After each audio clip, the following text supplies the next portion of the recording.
নমস্কার। আজকেও আমি বলবো গ্রহ রাশির জ্যোতি বা ট্রানজিট নিয়ে। কেননা প্রত্যেক মাসের মতো এই মাসেও একাধিক গ্রহ তার সিচুয়েশন চেঞ্জ করবে এবং কিছু গ্রহ তার জ্যোতি তৈরি করে তীর্ঘয় যোগ, চতুর্গয় যোগ তৈরি হবে এবং কিছু কিছু নেগেটিভ গ্রহ একসাথে জ্যোতি তৈরি করবে।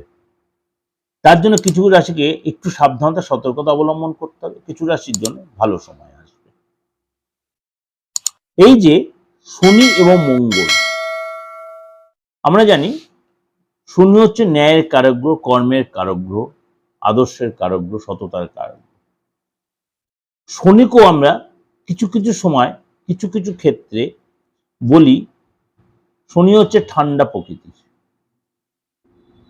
আর মঙ্গল হচ্ছে অগ্নি প্রকৃতির। মঙ্গল হচ্ছে অগ্নি প্রকৃতি, শনি হচ্ছে ঠান্ডা, মঙ্গল হচ্ছে অগ্নি। এই শনি মঙ্গল এই কম্বিনেশন দীর্ঘদিন পর তৈরি হচ্ছে। শনি গ্রহ এই মুহূর্তে বসে আছে আপনার মীন রাশিতে, আর মঙ্গল গ্রহ এই মুহূর্তে বসে আছে আপনার কুম্ভ রাশিতে। সেও কিন্তু কুম্ভ রাশি ছেড়ে মীন রাশিতে এসে প্রবেশ করবে 2 এপ্রিল। 2 এপ্রিল এই যে শনি মঙ্গল একসাথে জ্যোতি তৈরি করবে, দীর্ঘ দিন পর, দীর্ঘ 18 মাস পর যে মঙ্গল বৃহস্পতির রাশিতে আসছে, অর্থাৎ 1.5 মাস অন্তত মঙ্গল তার ট্রানজিট করছে।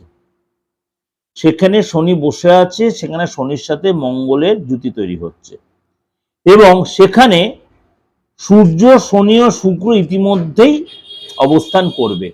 সূর্য থাকবে, শনি থাকবে এবং শুক্রও থাকবে এবং সেতে শনি মঙ্গলের যে জ্যোতি তৈরি হবে তা কিন্তু 12 রাশির ক্ষেত্রে কিন্তু তার প্রভাব বিস্তার করবে।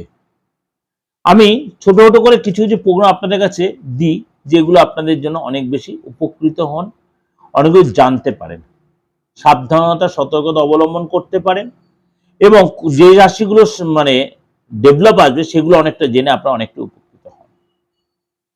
এই মঙ্গল হচ্ছে মেষ এবং বৃশ্চিক রাশির অধিপতি। এবার মীন রাশিতে যখন মঙ্গল আসবে, তা মেষ রাশির দ্বাদশ হাউস হচ্ছে মীন রাশি, সেখানে আপনার রাশির অধিপতি মঙ্গল প্রবেশ করবে এবং বৃশ্চিক রাশির অধিপতি কিন্তু মঙ্গল, সেও কিন্তু আপনার মীন রাশিতে প্রবেশ করবে, সেটা হচ্ছে আপনার শনির সাথে। শুধু আপনাদের কিভাবে কি মেনটেন করতে। আবার কুম্ভ এবং মকরের অধিপতি হচ্ছে শনি, কুম্ভ এবং মকরের অধিপতি হচ্ছে শনি। আপনাদের জন্য বা কি অপেক্ষা করছে, কি ভালো এফেক্ট করছে বা কি অপেক্ষা করছে, চলুন তো একটু আলোচনা করি ডিটেলে, তাহলে সুবিধা হবে। তাহলে 2রা এপ্রিল মঙ্গল শনির সাথে জ্যোতি তৈরি করছে বৃহস্পতি রাশিতে, সেখানে আরো একাধিক গ্রহ কিন্তু থাকবে। আমি সেটা ছোট ছোট আপনাদের আলোচনা করবো যে এই যে খারাপ বা ভালো যেটা বলি তার জন্য ভয় পাওয়ার কিছু নেই। খারাপ হলে যখন ভালোটা বলি তখন তার সাথে অ্যাডজাস্ট হয়ে যায়। বারে বারে কিন্তু এই প্রোগ্রামটা খারাপ বললাম, আপনি একটু বলার সতর্কতা, আপনি ভয় পেয়ে গেলেন, ভয় দেখাচ্ছেন, একদমই না। সতর্কতা বলছি, কনসাস থাকবেন, চোখ কান খুলে চলবেন, শরীর নিয়ে, হেলথ নিয়ে এসবগুলো সচেতন থাকবেন। এবার দেখালো আপনার কোন জ্যোতিষ শুক্রের সাথে আপনার জ্যোতি তৈরি হয়েছে সেই মীন রাশিতে, আপনার রাশির জন্য সেটা ভালো, অনেকটা নেগেটিভ গেলে কেটে গেল।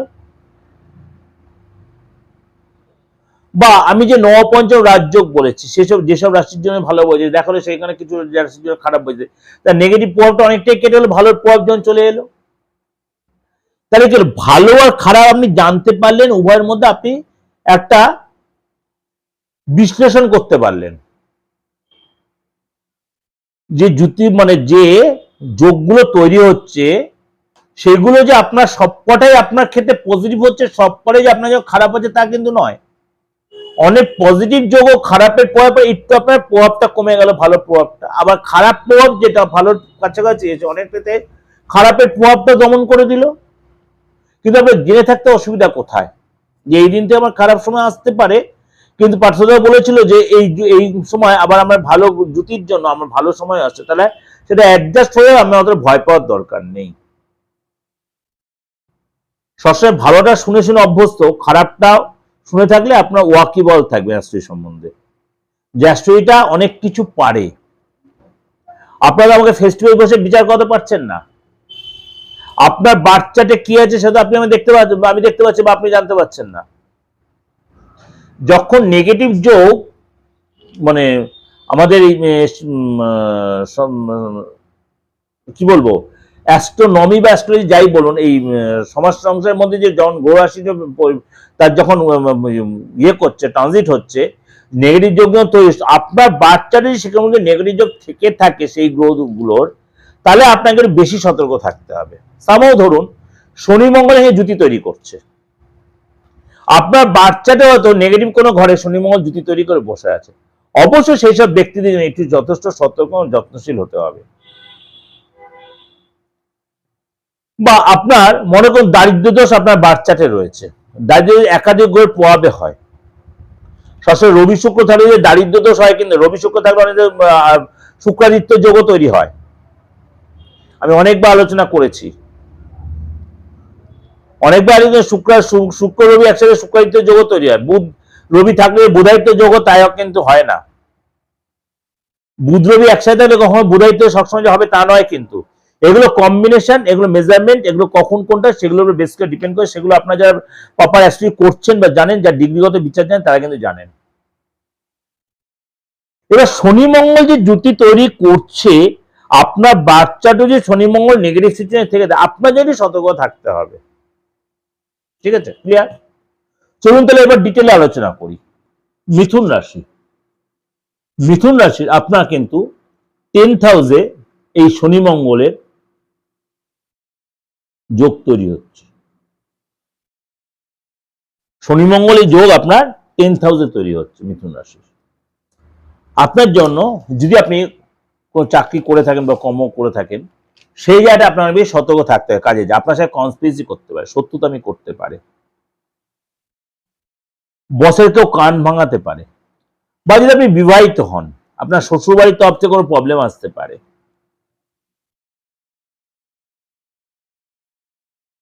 বা শ্বশুরবাড়ি যেটা মানসিক অস্থিরতার পরিবেশ তৈরি হতে পারে। শরীরের মধ্যে একটা আনইজি ফিল হতে পারে, লেথার্জি আসতে পারে, করবো হচ্ছে হবে এরকম একটা ব্যাপার। শরীর নর্মালি হয়তো ঠিক থাকলো, কিন্তু আপনার এরকম একটা লেথার্জি আপনি ফিল করতে পারেন। অনেক রাত্রি অব্দি আপনি জেগে থাকছেন, বেলার দিয়ে আপনি ঘুমোচ্ছেন, অনেক রাত্রি অব্দি আপনি জেগে থাকছেন, বেলা দিয়ে ঘুমোচ্ছেন, রাত্রে ঘুম আসছে না, ফোন ঘাটছেন, অনেক রকম চিন্তা, আপনার অতীতে অনেক কিছু চিন্তা, অনেক কিছু আপনার মধ্যে ভার হয়ে যাচ্ছে। সম্পত্তিগত কারণে আপনার একটু চাপ হতে পারে, বিশেষ করে আপনার পুরনো কোনো সম্পত্তি নিয়ে আপনার কোনো আইনি যদি ঝামেলা থেকে থাকে সেগুলো একটু সাবধানে মেনটেন করবেন। কোনো তর্ক বিতর্ক, আর্গুমেন্ট, অশান্তির মধ্যে একদম টোটালি অ্যাভয়েড করবেন, আইনি ঝামেলা টোটালি অ্যাভয়েড করবেন। উপযোজক হয়ে কারোর কোনো অশান্তি নিজের কাছে নিতে যাবেন না, কাউকে জ্ঞান দিতে যাবেন না।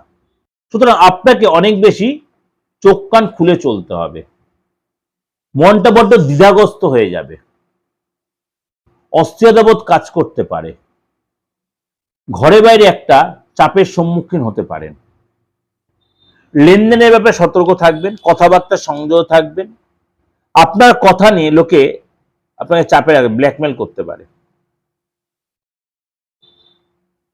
এগুলোকে একটু সতর্কভাবে মেনটেন করবে।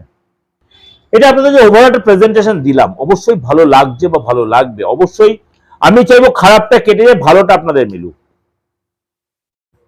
খারাপটা যেন না মেলে ভালোটাই আপনাদের মিলুক, তাহলে আমি বেশি মানে আনন্দ পাবো এবং উপকৃতও হব, কারণ আপনাদের ভালোবাসাটা বা আপনাদের আশীর্বাদটা পাবো। যাই হোক, যদি মনে কোনো কনফিউশন বা কোনো প্রবলেম সাফার করছেন, কারোর সাথে কনসেপ্ট আমার কাছে আসতে বলছি না, একদমই না। আপনার যাকে ভালো লাগে, আপনার যে ব্যক্তিগত আসলে তার কাছে কনসাল্ট করুন, প্রপার গাইড করে আপনি ঠিক বেরিয়ে যেতে পারবেন। আর যদি মনে হয় প্রাথমিক কাছে আসবেন, দেখুন নিচে রয়েছে 8910732594339601 ফোন করবেন, আপনি আমাকে পেয়ে যাবেন, অনলাইনে বা অফলাইনে, অবশ্যই ফিজ দিয়ে বা রেমুনারেশন। নমস্কার, ভালো থাকবে।